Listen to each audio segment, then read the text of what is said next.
หัวเวลาแนวไรแบบนี้ก็ว่าเบิ้งตัวนี้ก็ได้เอาตอมลงดินพร้อมแบบบ่ล่ะ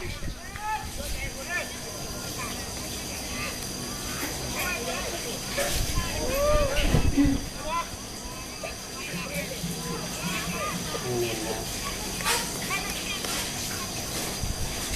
เฮาเบิ่งในกล่องเนี่ยมันคือโต๊ะตั้งแต่มันหลินไปหนาเลย เปลี่ยนไปหนาเลยมึงไปข้างหน้าเลยมันยังเดือดขึ้นทั้งเทิงหมด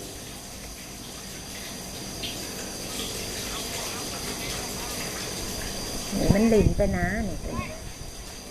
นาทีหนึ่งเลย